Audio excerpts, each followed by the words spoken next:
Thank you all for coming. This is actually our 8th annual strategic planning retreat. How many of you have been, or let me say it the other way. How many of you, is this your first retreat? Can you raise your hand? Well, welcome, and we're very happy to have you here. This year we had 344 people sign up for this event. Yeah. And I also want to thank all of the town officials who prepared their exhibits, which line the outside of the tent, and also for the presenters. They put a lot of time and effort into this. It's supposed to be facilitated discussion, so if you have something to say, please raise your hand, jump up, be recognized. So thank you for coming. We're going to go straight into our first topic, which is school safety. And we have the police chief, Tom McEnany, and our school superintendent, Bill Olson, leading this discussion. Thank you. Thank you, Jody, and good evening, everyone. This is a topic that has certainly arisen in terms of prominence across the United States as a result of a number of tragedies in public school systems that we are all very much aware of. About 2.5 months ago, the police chief, fire chief, and I, along with our school administrators, gave a presentation or conducted a public forum at a school committee meeting to talk about school safety. First of all, there is no easy answer to school safety. Louder? There is no easy answer to school safety. But there are some particular components that we need to address and take care of, and the chief and I will just speak briefly, but we're interested in your comments also, because we may not have all the answers. When you deal with school safety, first of all, we're talking about 4 particular components to it, or considerations. You've got people, you've got weapons, you've got preparation and response. And the people, we try to take a look at behaviors that have changed.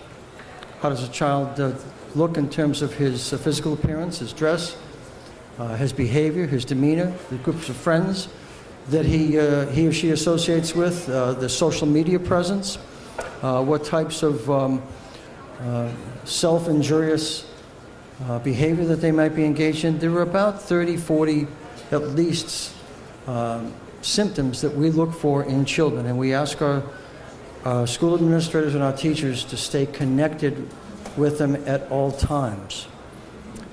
So that's the people aspect that we need to do a better job at. We need to do a better job at understanding mental health issues and how to service our students and adults in terms of mental health services.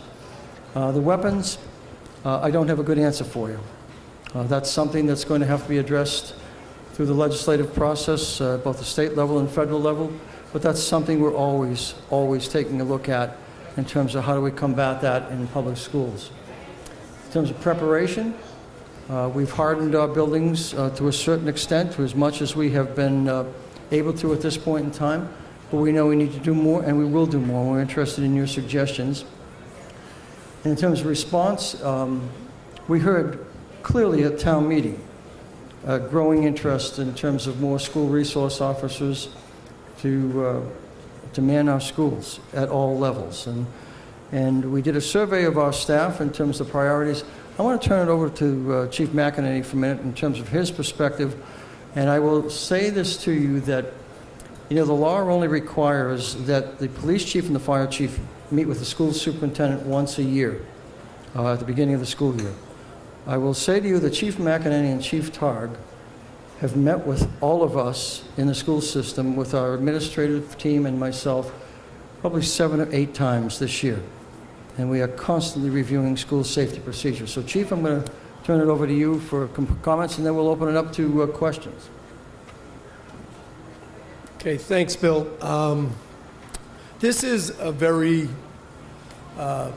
sticky topic when it comes down to school safety. Firearms is always brought up, and what we're doing and how we're dealing with this. And I think it's important to realize something. As Bill mentioned, there's a there's a general law, it's 159, the Acts of 2000, and what that does is it requires the chief of the fire department, the police department, and the school superintendent to meet at least once a year to go over an all hazards plan for our kids, all the kids in our schools. And it's not just for school shootings, it's natural disasters and how we deal with a response to that. So as Bill alluded to, we do meet, and we've met several times already this year. It's not just a one-time thing, because things are constantly changing. In light of what's been going on across the country and some of the tragedies that we've seen in Parkland and California and all throughout the country, you know, we are trying to address these issues. And some of the issues that we spoke to hundreds of people over this issue, and we've interviewed, Bill did a survey with his staff, and that feedback is essential. And just like it is from you today, it's essential for us to hear what your thoughts are on this subject. I mean, the balance that we have to try to cover here is, personally, a school environment is an educational facility, and we want to keep it like that. We don't want it to be an armed camp or a lockdown facility, but we also want to be very cautious and have our officers available as well. It's important to note that some of the things the challenges that we face here is we have 11 schools. That's an enormous amount of schools for a town our size. We're 32 square miles. We're spread out, one of the biggest communities in the state. We have 5,100 students throughout the schools. And you know, we hear this, should we have SROs in elementary schools? Should we have SROs only in the high schools? Well, you know, that's something that we're talking to people about, and we're trying to get the feeling from you tonight about that. But it is an issue, and one of the things that I just want that really hits with me, and that's one of the things that, you know, I want to address, is our response times. Now, the town manager, the Board of Selectmen, I know they're very supportive of adding additional police officers to the force. And as our town grows, you know, we are starting to address those issues. I think we have, in talking with the fire chief, building inspectors, I think we have over 1,000 or 656 new units in the queue for this year. So over 1,000 new bedrooms coming to our community this year. Poses more challenges. So we have to provide policing to all of these people throughout our town, and then we also have to deal with the commercial businesses as well. So we have our hands full with the size of our department that we have. We are trying to be creative in how we address our responses. And one of the things that we kind of did when we were looking at this, and this came out at one of our meetings, and the Board of Selectmen, why are we here tonight? The Board of Selectmen, the town manager asked us to address this because of the fact that this issue popped up at town meeting. So we started looking into it, and they had some great questions, the board did, and they, you know, we came out with some great recommendations, and I don't know if I can actually go into saying what some of those recommendations are, but, you know, suffice it to say that public safety and the safety and security of our kids is paramount. The board believes it, the school committee believes it, the superintendent, fire chief, police, we all are on the same page with this. So I just want you to know that. But some of the challenges that we were facing and where we're going to put SROs, if we put SROs, how would we displace them, is our response times.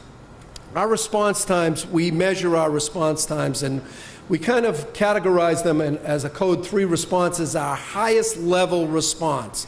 That's for a police officer. My officers that are in the room, they know that it's a Code 3 response is something that's going lights and siren. It's an all-out emergency.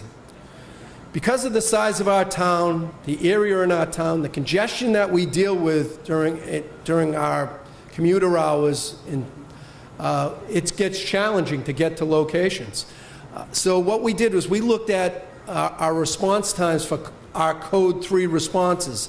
And on average, that response time is 6 minutes, 30 seconds. That's an eternity if you need police officers or medical assistants or firefighters. That's a long time. So we're trying to address that. So those are some of the things that we're addressing from the police side of the house. But I just want to leave everybody with the message about we are all working together on this. There's nobody pulling in different directions on this. Everybody's pulling in the same direction as one team, and it's for the benefit of the kids in the schools and students and staff safety. So I just wanted to leave you with that as well. Bill? Well, we're here to listen to your questions, to your suggestions and comments. And please... Bill, if people have questions, we can hand them this Good. mic to ask. All right. What Jody was just mentioning, if you have a question, because this is a very large tent, and the acoustics obviously are not good, there are several microphones, and if you would please just come to the microphone. We're interested in your suggestions and your comments. Thank you, I'm sorry. I recently was at the Minuteman High School for a meeting, the vocational school in Lexington. And at that facility, I mentioned it both to Tom, and to our superintendent, they had a setup that when you came through the door, first of all, it was 2 doors you would have to go through. There's only one entrance in that building.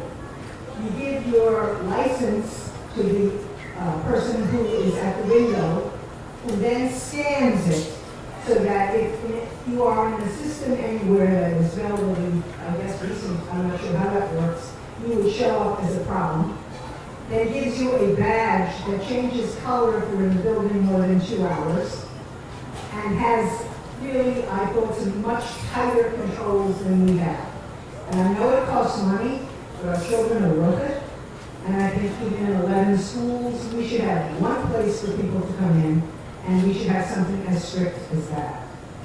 The second piece that I think is important, working on the elections as I do as a warden, I think we should never have school on an election day. Never. Because you are in a school that has, where you take all the precautions all the other times. And on that day, anybody can walk into the school and your kids are there. So that's the first thing that I would do, and I'd work it out with the union, I used to be union, I'd work it out with anybody.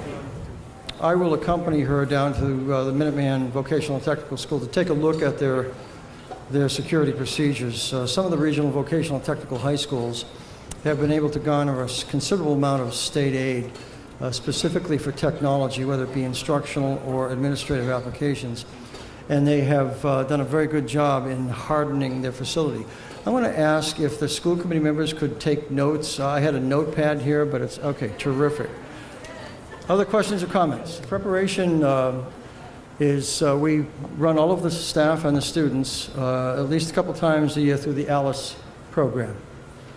All right? That is a sort of a research-based program that has been shown is safer than just sometimes sheltering in place. Now, what we will be doing this summer is during our Summer Leadership Institute that takes place in mid-August. The police chief and the fire chief will be accompanying us. All of our administrative team will go through a simulated building evacuation. We will actually evacuate from one school to another school, and we will run through the specific procedures for checking in students securely, because that is a must, because we need to account for every student, organizing them within a building, and then checking them out securely to their parents. Now, we've talked about it, we've looked at it on paper, but it's time for us to actually practice it and conduct that simulation, and that's something that we're looking very much forward to this summer. And just one other thing on the training. This year was the first time that we actually did active shooter training. We invited the town manager down to witness this. We did it at a school facility. While kids were out of school, they were on their vacation, and we actually did training. We had volunteers from kids, theater arts kids, some of the sports teams kids. They all participated as students. And what we did with that was we incorporated the firefighters to participate in that for a firefighter response, paramedics response. We also incorporated our dispatch center, our public safety dispatch center. So the kids were actually calling our public safety and overloading the lines. So to create a more realistic event. So we kind of graded ourselves on that. We did find some issues that we want to correct. We'll get better at it. But I think that is one of those things, just like you said, with drilling this information, this should be part of our annual drills, our preparation, and part of our budget that's factored in. And we've had this discussion with both the Board of Selectmen and the town manager, and they agree with that, so. I'd like to call the pros and cons on metal detectors. Yes, this is always a controversial issue. First of all, I guess I'm fundamentally opposed to metal detectors from the philosophical perspective of turning our schools into mini correctional institutions. They do pose certainly a greater ability to keep everyone safe in terms of what they're able to detect. They do slow down the process of entry. However, the most plausible way to address this would be to have multiple scanning devices, almost like we all go through in an airport, like the TSA. But that's something we'd have to investigate, and that's a real big ticket item. And I know that when it comes to the safety of students and staff, finances are of less consequence. But we have to look at it from the perspective of what do we receive our best bang for the buck towards as an alternative to metal detectors at this point in time. I'm not opposed to having the portable ones, certainly, but I have to do more research along with the police chief about metal detectors. Relatively few school systems in the country do have them, but I know in New York City certainly they do. But that is an issue that we will absolutely continue to explore along with everything else.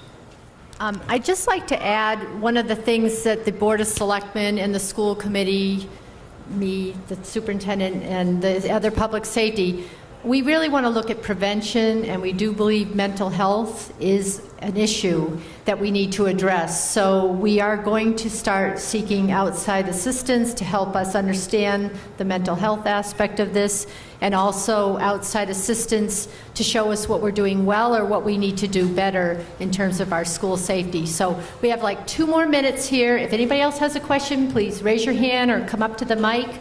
And otherwise, we'll be wrapping this up to hear our next session. Thank you. One other thing on the metal detectors, if we do have a threat or a serious incident that we do have access to metal detectors through NEMLEC, an organization that we belong to. They bring in portable metal detectors at the chief's request, and we could utilize that if we have an actionable threat or that threat level is elevated within that school system. So we do have the availability to do that. And I do realize that sometimes people they don't want to ask questions in a public setting. Feel free to seek me out. I'm going to stick around here until the end here. Feel free to seek us out. Grab me. You can email me if you have any questions. It's absolutely critical that we get input from everybody, or if you feel comfortable in asking a question, we'll get back to you. If we don't have the answer, we'll get it for you. And I think that's important. We want you to feel comfortable about this, and we want to get you that information as soon as possible. Hi, I have a question about the resource officer idea. I have young children, kindergarten and 3rd grade. I would not like to see resource officers in those elementary schools. I've read reports of that resource officers are not trained sufficiently to deal with children with special needs and end up criminalizing behavior and arresting children, especially children of color. And how are these officers trained, and how would you deal with those issues? So that is an issue that we've been dealing with. Special needs is always a very delicate issue. The officers that are SROs, they're recommended, they get trained through the National School Resource Officer Foundation. I send them away to specialized training. They get certified through the national organization. It's usually required that somebody have 3 years on the job before they're even qualified for a school resource officer. But we would work very closely with the schools in addressing what schools need a school resource officer, if the school needs them at all. When we did this hiring process for our current school resource officer, we did a process that included the school principal. The school superintendent was also part of that process, and we want the right fit for the right school and the right job, so we wanted to make sure that you could have had 5 or 6 people put in for that job, but we just wanted to have the right fit, and we wanted the schools to be very comfortable with that officer. And that's how we hired the 2 that we have now. We have 2 school resource officers currently, one at Westford Academy and one at Neshoba Tech. As Tom said, I want to thank you very much. Please email us at any time with any of your thoughts and suggestions, because school security never ends. And that includes your input and ideas for us. We want to improve what we do and how we do it every single day, and I thank you very much. So thank you, Chief McEnany and Superintendent Olson. So now we're going to go straight into a discussion about the new town center building, and we'll also give you an update about the fire station and Rodenbush. And this is our Permanent Town Building Committee Chairman, Tom Mahana. Okay, thank you, Jody. Good evening, everybody. I just wanted to, we just have a very brief presentation. Just want to talk, first of all, give you a little summary of some of the things that have been going on in town that our committee has been involved in. So I'm sure if you've driven around town, you've seen some progress, mostly with our fire station right on Boston Road. Left some of these handouts on some of the tables, but just wanted to run through, just kind of recap where we are on a lot of these projects. So the new fire station is progressing right on schedule. We're actually hoping to maybe be done a little bit early. If you've driven by recently, you notice that we took the ATM down out front. So we're getting ready to finish off the site. The inside of the building is nearly complete. We hope to be done with that probably within the next month or so. The majority of the interior work will be completed. So we're really excited about progress of that. That project has a $12.7 million budget. We're expecting to be done with that late fall of this year. When we do move out, we'll talk about the center building and what we'll do with the old station. Rodenbush Community Center, as you've probably seen all the scaffolding up around the building, that work is progressing also. We've had a steeplejack company in there this week working up on the canopies. I'm sorry, up on the roof. We've been working on the roof and the interior work. So that project has a $7 million budget. We're expecting that to be done by this winter, so that the Rodenbush will be able to move back in early next year and resume their operation in that building. And if you recall with previous town meetings, there is plans to hopefully relocate the rec department up on the 3rd floor of that building. Abbott School roof replacement, that's actually going to start as soon as the kids get out of the building. Some of the original work, initial work is already begun. That's a $3 million project. That's going to get hit pretty heavy after school gets out on Friday. That's going to go all summer and expected to be done by early fall. Combined Dispatch Center, Chief mentioned that a little bit earlier. That project is complete. That took over the existing training room in the police station, a $1.5 million project. The Westford Academy track replacement project is also started.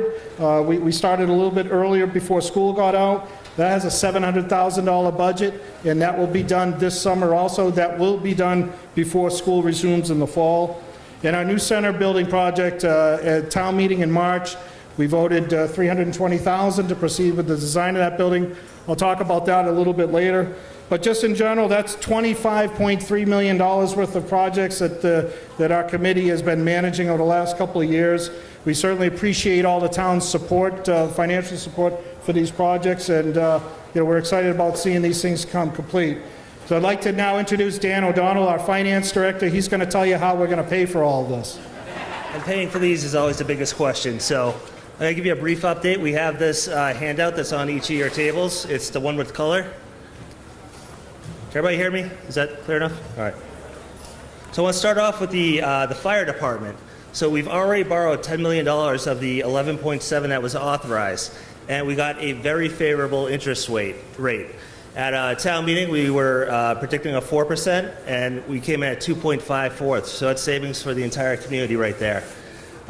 We permanently borrowed because rates were increasing at the time, and we want to lock that in early on. We still have another $1.7 million outstanding that is to be seen if we need to actually borrow all that. We're going to wait until the construction project is done and then wait to borrow until then, wrap it all up. So there could be a little added debt each year on top of that. So I want to say that Christine Collins, our treasurer collector, has done an excellent job layering in the debt so that we're paying for new debt as old debt is falling off. So I'll explain that in a minute, another page, but I'm going to move on to the center replacement building. Currently, we have an estimated price tag of about $6.6 million. Now, we haven't gone through the design yet, but that is our cost that we're looking at right now. For a 20-year bond at 4%, we're looking at about $434,000 per year. Again, Christine did her magic. She worked with our financial advisors, and we're going to time this so that when other debt is expiring. We have a lot of projects coming up lately, like the WA is expiring in FY20, the Miller, Christopher and Stony Brook schools in 23, and the highway garage in 24. So we're going to have all this available capacity within the levy limit to bond these projects. And just for point of reference, on a $503,000 house, the estimated impact for the new center replacement building is about $47 per year. Lastly, we have the rehabilitation of the Rodenbush, which is currently ongoing. This one's great because it's not actually increasing taxes. We're paying for this at community preservation funds for about 90% of it, and the other 10% is being bonded within the levy limit. So you won't see any added taxes on your bill for this. So if you flip to the chart, I actually color-coded all of the projects that we're talking about, so you can see how the projects are moving in. The most important line here is the general fund excluded debt. That's what's going to impact your tax rate. As you can see, going from FY18 out to 2031, it's fairly level and then declining in those later years. And lastly, we have a nice graph up here, which goes out to FY43, which is when all of our debt that we currently have is going to be expired. And coincidentally, that's the year that Jody Ross is allowing me to retire. So we'll get everything cleaned up before I do that. So actually what happened is Dan gave me this chart, which is excellent, but then I counted up and I said, are you still going to be here in 2043? And we figured out he'd be 62, so he still will be here. We can hold him accountable for this. I, on the other hand, will not be here. I'll be hopefully living in Florida or something. I won't be here either. I'm officially retiring after tonight. All right, so I want to just talk quickly about the new town center building that is in the planning stages that will replace the fire station. As I just mentioned earlier, the plan is that as soon as that fire station is ready on Boston Road, fire department will fully relocate down to Boston Road, and we don't want to leave that building sitting empty for too long. So the plan is that that building, the existing station, will come down. It really, as part of the studies that we had done, it really had no salvage value, no real useful purpose for the town. So we're gonna demolish that station. And we're planning for a new building to go in its place. And at town meeting two town meetings ago, we appropriated $60,000 to complete a feasibility study. The architect that actually ended up being the architect for the fire station completed that feasibility study. came back with town meeting in March with a recommendation for what the new building would look like. And the feasibility study basically needed to come up with the program and an estimated cost of what that building might look like. But I just want to emphasize, all we voted at town meeting this year was just the design funds, or just to keep the project moving over the next year. So on the board and on some of the handouts, we show you what this building conceptually is going to look like. It's about just over a 9,000 square foot, 2-floor building, and there's really 4 components of this building. The biggest component of the building, and that was is a new 100-person meeting room that, you know, we've really started to notice in the last few years that the existing meeting room upstairs in Town Hall is just too small to accommodate the crowds. A lot of, you know, the crowds that come to most of the selectmen's meetings and all the other board meetings that are there. So they think the need for a larger meeting room has been well documented. So that would be on the first floor, along with some accessory spaces, including some meeting room space, public bathrooms, things like that. That meeting room would also be set up for WestfordCAT to be able to televise all those meetings. On the second floor, we would be including space for 3 departments. The plan is to move the technology department out of the old fire station that they've been residing in for many years down in Forge Village. They'd be moving up to this location. We have space for them. We have space for the veterans agent, for Terry and his staff. He currently is in the Millennium Building. He's been there for many years, and so the plan is to provide space for them. And also we provided space for the new facilities director position that was also voted for at town meeting. So the upstairs will include those 3 primary department spaces along with additional storage. So the entire building is going to fit within the footprint of the existing site. We're going to add a few. Well, the plan right now is that we would be able to add a few more parking spaces to what already exists at the town center. We understand that parking is a concern. We hear it. We've heard it when we did the original town hall building. We heard the concerns at town meeting, along with some of the other public meetings that were held for this. So we're going to continue to look. That's one of the first tasks that we've asked our architects to look at, is kind of do a parking study to figure out how we're going to be able to adequately accommodate all of the parking needs for this complex.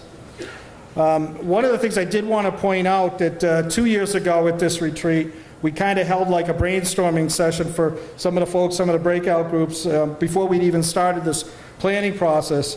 And we came up with a bunch of different ideas that people wanted to see go into this building. And I thought it would be interesting just to kind of share with you what came out of that meeting and what we've been able to accommodate. First one was the Veterans Department office, which we're doing. More parking was the second, which, you know, we're trying to address that. There was a request for a daycare center. I think that came from the finance director, but I don't think that, I'm not sure yet we can accommodate that. The request was for school administration, what's happening with Millennium, so I don't think we can do that with this building, but we are looking at long-term needs for that department. Permitting and Health Department co-location, again, not plans for those departments to move into this building, but we're going to look at the overall space needs of everything. I think Ellen Hardy nixed this next one, but there was a request to put a Starbucks in the building, but so unfortunately that would have given her too much competition. An indoor marketplace like Faneuil Hall, I just don't think we have enough room for that. IT department, we have cultural facility like an art museum. We're trying to actually accommodate some of those some of those ideas about maybe having some areas in the lobby or whatever to be able to showcase some town history, local art, things like that. Storage for town records that we are incorporating, and flexible office space for both town offices and private use. So we do have some space in there for future offices. So I thought it was interesting to kind of bring this back 2 years later and just, share with everybody that we heard the concerns. We tried to incorporate as many of these requests as we could, and that's the plan moving forward. We're going to spend the next year planning, designing it, and permitting it, and hopefully be able to come back in March to vote the final construction funds and move forward with the project. So with that, unless Jody wants to add anything else? Thank you very much. So if anybody has questions, again, we do have a mic. You can come up and ask any questions, but all this information will be available on the website. They've done a fantastic job with all these buildings and continue forth, and these meetings are all public meetings that you're able to attend and welcome to attend.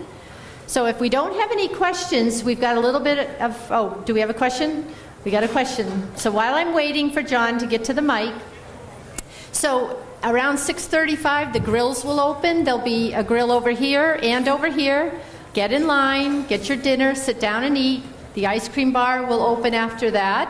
You're welcome to eat ice cream before your dinner if you want. Some people like to do that.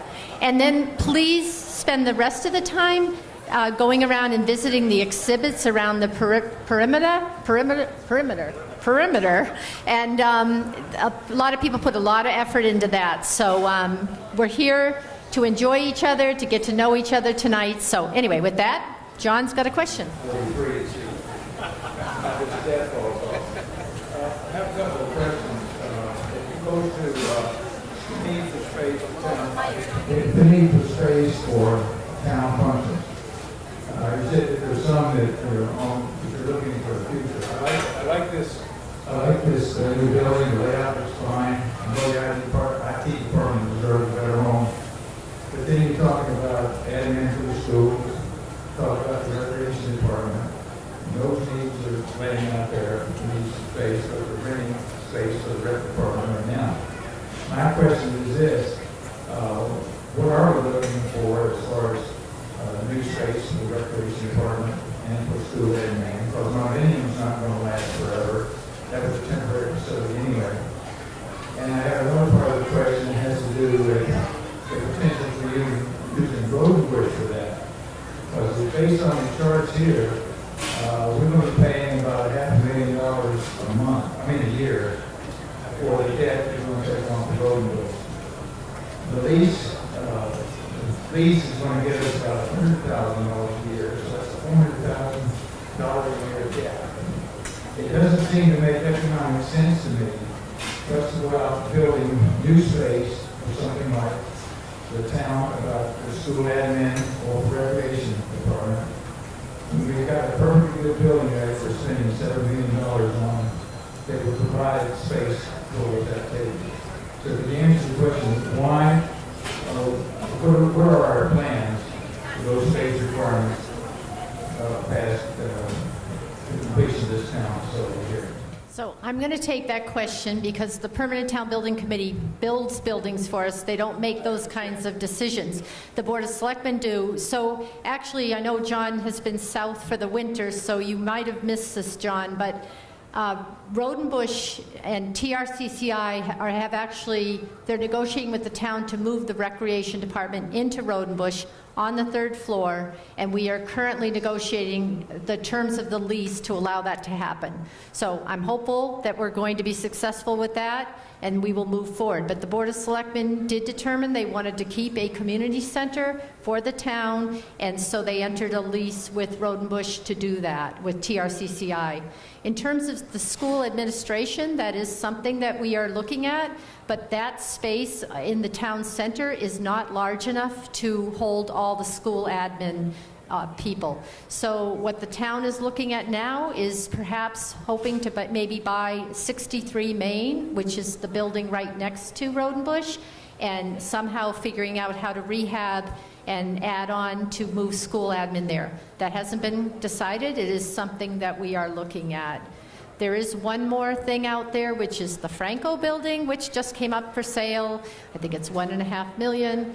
I don't know how this factors into anything, but the Board of Selectmen is taking a look at that right now. So we are trying to address these other space needs that the town has. With that, oh, we have another question. Hi, Tom. So you mentioned when we started that you received public input, and one of the major requests had been parking up in town. And I can only imagine what's going to get worse as we get more office space and bring people into town. I didn't get a sense from your presentation where we're heading with parking. I know it's important, but I also heard that we were reducing parking potentially, that we already have up in the center of town with this new building. So can you just talk to where we're heading, what some of the considerations have been today? Sure. So the new building will fit into, essentially will fit into the footprint. Actually, you'll have a little bit, I think, smaller footprint than what's there now. So we're actually going to be able to add a few more spaces. I think right now, I think the plan is showing that the potential for 7 more parking spaces to replace what's there now, or to add to, in addition to what's there now.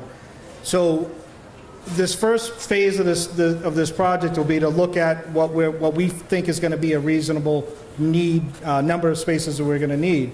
Now, one of the challenges that we have is that we got to remember is that when the fire department moves out, so they currently occupy, I think they have somewhere between 8 to 10 staff that work in the station every day. Those cars, plus shift changes, things like that, those will go away. Those spaces will become available. We're working with Chief McEnany also to look at how we might be able to not only provide them enough spaces for their vehicles, but possibly some vehicles that don't necessarily get used on a daily basis. We maybe accommodate those in either another location or an alternative spot within the complex. Maybe utilize. We have a lot more land available behind Town Hall. It's a little difficult to access, but those are some of the challenges that we want to look at. Jody mentioned 63 Main. That if that becomes reality, that parcel provides a key link between the town hall property and Rodenbush. That entire center of town now would be one contiguous parcel. So that would provide us with a lot additional space to provide additional parking as we see necessary. So these are some of the things we're working on. The staff count that actually is going to go into this building, the daily staff is less than 10. We're still dealing with the meeting space, okay? But most of those meetings will be at night, and so when those meetings are taking place, all those spaces that are on the fire station side plus the town hall side, theoretically, will be available. So even though it's a 100-person meeting room, we don't, as we will be working with the planning board, we don't need to provide 100 spaces for a 100-person meeting room. That number will be worked out with the planning board. So right now we think that with some of these changes and possibly some additional space, we should be able to provide adequate parking for this building as proposed. Okay, thank you. So it looks like that's it. So before we move on to dinner, I want to say a very heartfelt thank you to Kimball Farm for helping us host this event. They gave us a very good discount to allow us to afford this. So maybe we could give them a round of applause.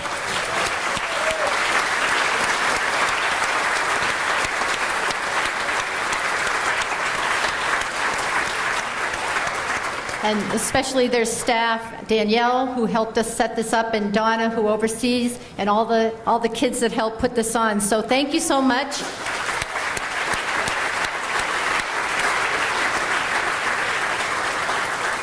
I can't wait to hear how many we have tonight. But so enjoy your dinner, mingle, and everybody will be here if you have more questions you want to ask. So we'll wrap it up at the end of the event. Thank you. Hi, it's Joyce Polino Crane. I'm here at Kimball Farm on the night of the strategic planning retreat that the town sponsors. And with me is Joanna Donaher, who has a proposal for the town's agricultural commission. What did you want to propose, Joanna? We brought the proposition to the Agriculture Commission to put together a community apiary modeled much after the community gardens, which are right next door. So this site here is on the day field, and we recently received approval from the Westford Conservation Commission to site a bee yard. Just behind this row of shrubs here, this row of alder bush, which would provide a wind barrier and sort of a visible barrier to the community garden, which is just maybe 400 yards from the community garden, which is 100 yards. Tell us what the address of the Dayfield is. Dayfield is on Graniteville Road. Close Near to Blanchard? Near the St. Mark's Episcopal Church. Okay, right. So, and next to the proposed bee yard is a parking lot for the community garden. So we're hoping that the community gardeners will also be interested in beekeeping, learning about the lives of bees, and bring their families and suit up and come join us to learn about bees and learn how to keep bees. Have you brought this to the Agricultural Commission yet? Yes, we have, and the Agricultural Commission has actually sponsored us to have a poster at the strategic retreat planning. And recently we also received approval from the Conservation Committee to let us site the bee yard right next to the community garden. So at the same time, we wanted to bring Bee City USA designation to Westford and have Westford be named as a Bee City USA. So we're really looking forward to having these two things be brought into Westford and for everybody to enjoy. Sounds like a wonderful plan for Westford. Thank you very much. Beside me is Pat Rapucci, Yes. who is on the Disability Commission, but also on a number of other involved in a number of other activities in the town, and one of them is a fundraising effort for Our Lady of Carmel Church. Is that right, Pat? Our Lady of Mount Carmel in Aguate, Cuba. We're a group of people, we call ourselves the Friends of Our Lady of Mount Carmel, mostly Westford residents and out-of-state residents, and we try to raise funds to keep a senior breakfast and a religious education program going in this church. In Cuba. In Cuba. And the connection to Westford is Jose Ramirez, who grew up in this town and would like to see this keep going. So this is just a little bit of information to let people know we do raise funds, nonprofit, and we'd like to have people know a bit more about it. So. Yeah, I'm not sure Jose actually grew up in Westford. No, he grew up in Cuba, in Aguate. Yes, he grew up in Aguate. And he was part of what they call the Pedro Pan, Peter Pan. The children who were removed or left their parents to come to the United States. When Cuba underwent all its changes with Fidel Castro taking over. So this is an important program for him. So how can people help? They can contact Jose or they can contact me. I'm not sure if that's the best way to do it. I can give you an email address. My email address is patrapucci, REPPUCCI @comcast.net, and I can provide more information about what we do. Wonderful. So folks, if you can help out, give it a try. Send Pat an email, and we'll see what we can do to help Jose Ramirez's church from his childhood. So standing with me is one of the attendees, Beth Morrison, who is the founder of Indivisible Westford, and that group is a chapter of, what is it? Progressive Massachusetts. Progressive Massachusetts. So Beth, tell me a little bit about the activities that you are doing right now. So we've been having a lot of candidates come through because we're going to be having a primary in September. And we have some big races in the district. We have the 3rd district race, which is Nikki Songus' seat. And so we've had a lot of the candidates, I think there's 12 running. For just the Democratic ticket. I believe there's 10 now in the Democrats and a couple independents and 1 Republican, I think. It changes day to day. So we've had a lot of those candidates come in and speak to the group. And next month on July 15th, we're going to have the candidate for the Secretary of the Commonwealth, Josh Zakum, and who's running against Galvin. And then we're also going to have Donna Padalano, who's running for the DA seat in Middlesex County. So I just wanted to clarify that Galvin is Secretary of State. Secretary of, yeah. I think his name is Francis Galvin. Bill. Bill. Isn't it Bill? William J. Galvin. This is bad. We should know his name. I've been on his website a million times. But at any rate, he is the Secretary of State, and that is the position. Yes, and so his opponent in the primary is Josh Zakum, who's running. So we'll be having him come speak to the group, and we're also having a representative from Elizabeth Warren's campaign to speak about her campaign and how people can get involved in her campaign. Any chance Senator Warren would be coming to Westford? I don't know. We're going to have a barbecue and invite candidates, so maybe. I don't know. They do want to do canvassing in Westford. Maybe we could get her to come canvass with us. Okay, well, you call me, girl. Is there anything else you want to share with the community before we end? No, I think we had a good night tonight, and I just encourage all residents of Westford to get involved. All right, well, for WestfordCAT News, this is Joyce Polino Crane here with Beth Morrison. Thank you so much and have a great day.